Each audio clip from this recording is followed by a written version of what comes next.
Okay, hey guys, it's Billy here. This is going to be the second go through of my Black Blue Mill deck, which is actually standard until N13 goes out.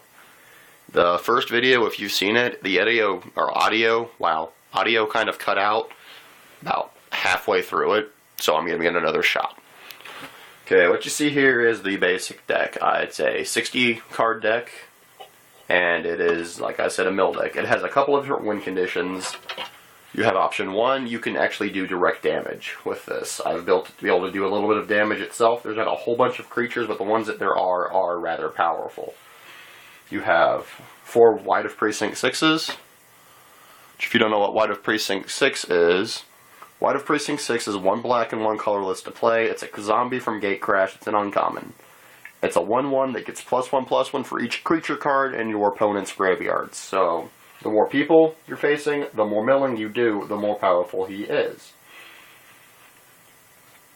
And the other more beefy creature that there is Consuming Aberration, which if you don't know what a Consuming Aberration is, it is yet again from Gatecrash. It is for the Dimir Guild, and it is a 5-drop actually. It's 3 colorless, 1 blue, 1 black, and it's a rare.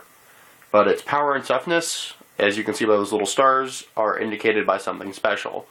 So its power and toughness are each equal to the number of cards. Not creature cards, but all cards in all opponents' graveyards.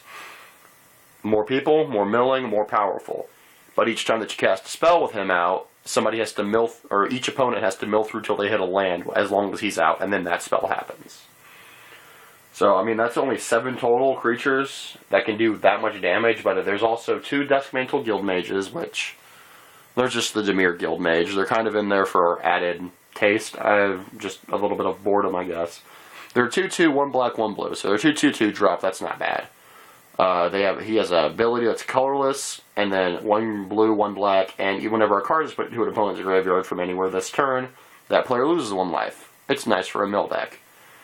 Another ability, which is really crappy if you ask me, it's a 4-drop ability basically, and somebody puts the top 2 cards into his or her graveyard off their deck. That's not worth 4 mana. Nightveil Spectre, it's a 3-drop 2/3, and it's flying, so that's always fun. But whenever he deals combat damage directly to a player, which means that he actually hits that player directly, nobody blocks it, that player who he hits exiles the top card of his or her library. Then you are allowed to cast that card as long as you control him. I personally run 2 of them, and I don't know how I forgot probably the best 1-drop creature you can have in a blue mill deck. Jace's Phantasm, 1-drop, 1/1 flyer. Right off the bat, a 1/1 flyer on turn 1 is amazingly excellent. But you add in his effect, which is whenever an opponent has 10 or more cards in his or her graveyard, he becomes a 5/5 flyer. That's amazing. That, with this deck, if it's run properly, that's by turn 3, you have a 5/5 flyer that can swing. Okay, let's go ahead and run through some of the milling components of the deck. The heavy hitters are, of course, Mind Sculpts, which any mill deck you're going to see is usually going to have at least 3, if not 4. Mind Sculpt, it's a 2-drop sorcery, and somebody takes the top 7 cards of his or her library and just throws them into their graveyard. Turn 2, that can disrupt somebody's plan big time for the entire game. Dream Twist, another major miller. It's a 1-drop instant that they mill 3 off the top. That's good in itself on turn 1, but it has a flashback for 2 cost, which means you flashback, you can play it from the graveyard, and you exile it afterward, but they do it again. Not a bad little flashback, not a bad little 1-drop.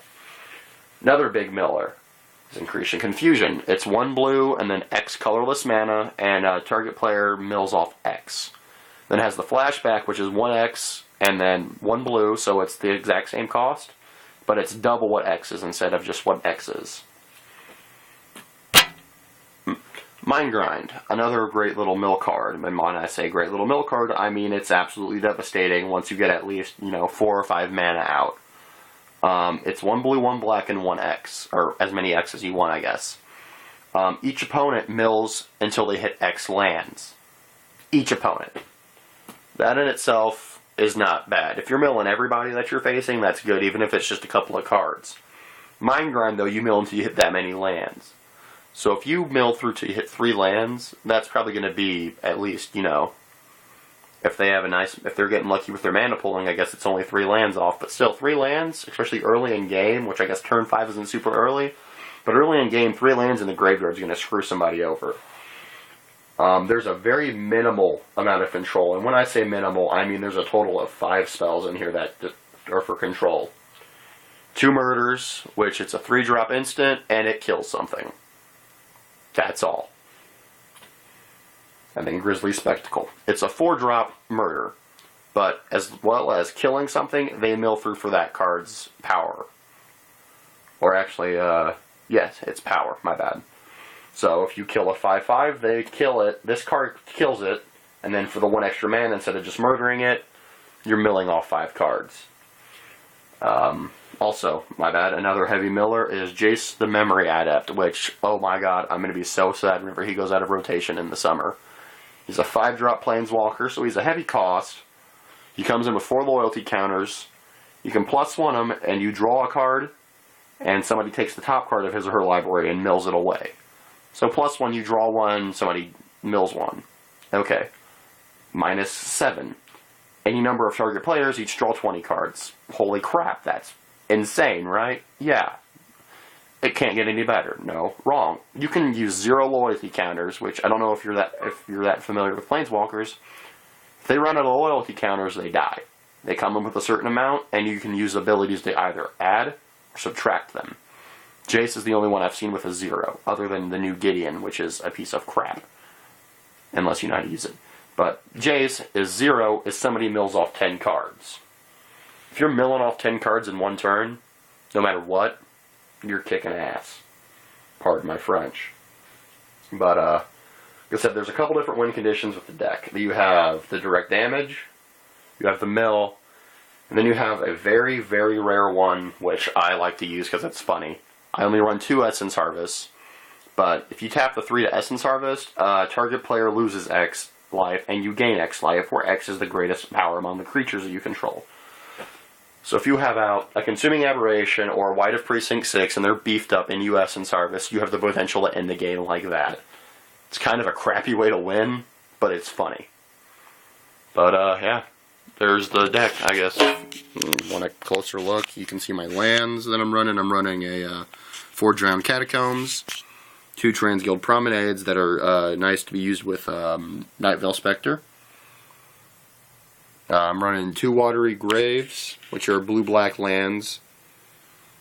And then you can see the 2 Jaces, 2 Disentombs, 3 Dream Twists, 2 Thought Scours, 2 Dusk Mantles, 4 White of Precinct 6, 4 Mind Sculpts, so Essence Harvest, the Murders, and the Grisly Spectacles, and then there's Jace, the Increasing Confusions, and then the Mind Grinds, and then of course my crowning, I guess, card of the deck is Consuming Aberration.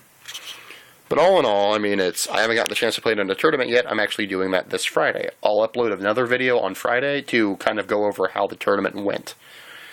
And until next time, later.